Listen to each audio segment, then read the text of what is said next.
नमस्कार शेतकरी मित्र, आपण वाशिम जिल्ह्यातील रिसोड तालुक्यातील कोयाली बुद्रुक या ठिकाणी आलो आहे। तर येण्याचा उद्देश असा आहे की इथले जे आमचे शेतकरी बंधू आहेत त्यांनी हळदीच्या पिकासाठी मल्टीप्लायरचा वापर केला होता। तर त्यांना विचारू की यांचं काय एक्सपिरियन्स, आता खूप वर्षापासून ते शेतकरी हळदीचं पीक घेत आहेत।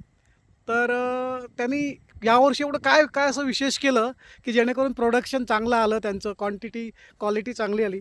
तर त्यांच्याकडनं जाणून घ्या। सर नमस्कार, आपला परिचय द्या। मी माधव लोटजी विसडे, राहणार कोयाली बुद्रुक, तालुका रिसोड, जिल्हा वाशिम। सर मल्टीप्लायर वापरल्याने नेमका काय परिणाम झाला? मल्टीप्लायरने एकदम कांडीची जे साईज आहे ती खूप ठोकर झालेली आहे आणि याला फुटवे खूपच फुटलेले आहेत। दाखवू शकता का सर? पूर्ण कांडीले 3-3, 4-4 लेकरवाळीचं उत्पन्न वाढलेलं आहे। ओके, पण यापूर्वी जे तुम्ही प्रोडक्शन काढत होतं तर त्यावेळेला नेमकं काय म्हणजे काय बदल असायचा आणि आता मग काय बदल आहे? एवढी कांडी ठोकर बी नाही व्हायची आणि त्याला जे लेकरवाळी जे निघलेले आहेत तर हे निघत नव्हते। त्याच्यामुळे याच्या लेकरवाळीच्यामुळं उत्पन्न दुप्पट वाढलेलं आहे। ओके ओके, आणि बाकीचे जे शेतकरी आहेत मग त्यांचं उत्पादन आणि तुमच्या उत्पादनामध्ये काय फरक दिसतोय का सर? त्यांच्या उत्पन्नामध्ये माझ्या उत्पन्नामध्ये जमीन आसमानचा फरक आहे सर। कारण की कांडीची साईज जर म्हणसाल तर सगळी साईज बिलकुल लेवल सारखी निघालेली आहे आणि प्रत्येक कोणत्या कांडी उचला प्रत्येक कांडीला हळकुंडाले 3-3, 4-4 लेकरवाळी निघलेले। याच्यामुळे उत्पन्नात वाढ कमीत कमी 25 ते 30% वाढ झालेली। Okay sir, okay sir. आणि जे काळे हळदबद्दल तुम्ही काय सांगू इच्छिता? तुम्ही म्हणता की काळी हळदीचं जर बघितलं सर तर जसं मी बेना लावलं होतं तसंच ते रिटर्न वापस निघालेलं आहे।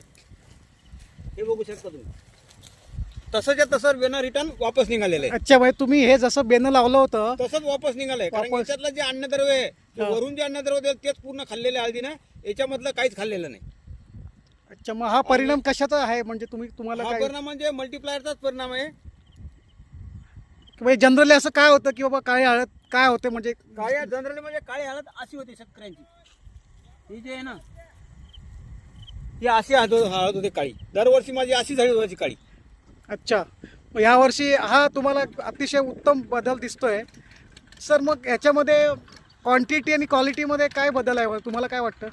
क्वांटिटी आणि क्वालिटीमध्ये जर बदल बघितला तर क्वांटिटी तर एक सारखी निघाली पूर्ण हळदीची, त्याच्यामुळे उत्पन्न जास्त वाढलेलं आहे। ओके, मग इतर शेतकऱ्यांना काय सांगू इच्छितो आपण? मी तर शेतकऱ्याला एकच सांगितलं की मल्टीप्लायरचा वापर कमीत कमी 4 ते 5 वेळ अवश्य करा। ओके, तुम्ही मल्टीप्लायर सुरुवातीपासून वापरलं होतं? मी नाही, सुरुवातीच्या 2 महिन्याच्या नंतर वापरलं मल्टीप्लायर, सुरुवातीपासून नाही वापरलं मी। म्हणजे मल्टीप्लायर तुम्ही समजा जूनपासून वापरलं असतं तर काय